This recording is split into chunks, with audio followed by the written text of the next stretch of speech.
Hey everyone, welcome to the show. It's the best day ever. I feel like SpongeBob. Okay. Donald Trump, for the first time in his life, has been held responsible for sexual assault. The jury was asked to deliver a verdict on numerous questions today, as well as on monetary awards for Trump's sexual assault victim, E. Jean Carroll. We can now officially call her that because here's what they decided. Trump was acquitted on the charge of rape. However, Trump was found guilty of the charge of sexual abuse and forcible touching. In regard to the question of whether or not Carroll was injured as a result of this abuse, the answer was yes from the jury. They awarded Carroll $2 million for that portion of the verdict. The jury was then asked if Trump acted willfully reckless in his assault, in his abuse, I should say, of Carroll. The jury again said yes, and they awarded her $20,000 for that part of the verdict. The jury was then asked a series of questions regarding the defamation part of the case. They asked, were Trump's statements defamatory? Again, they said yes. They asked if Trump's statements were false. The answer again was yes. And they asked if Trump's statements were made with actual malice, meaning that he knew that they were false when he made them, which, I mean, come on. If you committed sexual abuse, you know you're lying when you say you didn't. So again, the jury said yes. And for those defamatory and malicious statements, Carroll was awarded another $1 million. Then the jury was asked to determine what, if anything, Carroll deserved for damage to her reputation and to repair her reputation. For that portion of Trump's crimes, the jury awarded Carroll $1.7 million. And then the final question was in regard to punitive damages. And if Trump acted again with malicious intent, or if he did this out of spite when making his false statements. And they also asked if you believe that he did that, the court is asking you to determine what Carroll might deserve as compensation. The answer again was yes, and they awarded Carroll another $280,000. So in total, the jury found Trump guilty on all counts related to sexual assault and defamation, or sexual abuse, I should say, and defamation.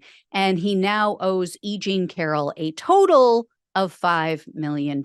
So I keep telling you guys, karma, she's kind of like my Haitian friends. Okay. My best friends are Haitian.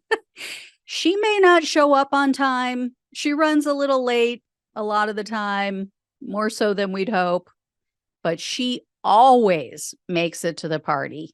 And eventually she's going to show, and you are going to be so happy she did, unless you're Trump. So it is a great day, guys. I have more good news for you in another segment. I mean, this day is going to go down in history for so many reasons. It's just awesome. I'm loving this year. I'm loving this year. And for everybody out there who said, oh, you guys keep trying, you keep going after him, you keep trying this and that, and Mueller and Russia, and blah, blah, blah, nothing ever sticks. Well, guess what? It just stuck. It just stuck in a big way. And good luck on him trying to appeal this. And for all those people who said, this was a joke, and, oh, you guys are never going to make this happen. And this is obviously such a lie. Well, you know what? There were 12 jurors who would disagree with you. 12 jurors, of which the majority were men, by the way.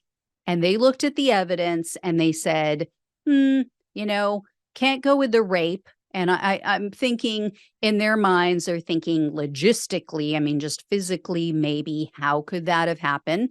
I'm not saying it didn't, but maybe that was, a bigger stretch of their imagination.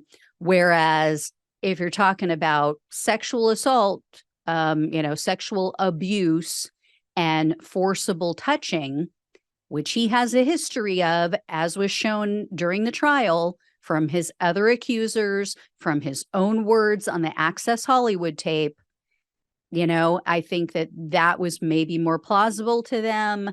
And so they went with that one. And so, yeah, he just is still a sexual abuser, forcing himself on women against their will, because that's what losers do. When you have daddy issues, when you know that your own daddy hated you and thought that you were an idiot, I mean, it kind of scars you. And so it would make sense that Trump felt that he was kind of impotent and that he needed to force himself, and that women, shouldn't say no to him. I mean, it is more about power and control, and it really has nothing to do with sex at all. So, anyway, guys, that's where it stands. It stuck. And yeah, we're racking them up this year. So, can't wait for the next one. Come on, Georgia. I'm betting on Georgia next. July cannot come fast enough. All right, guys, I will keep you posted on everything. Thank you so much for watching and listening. Please like, share, and subscribe.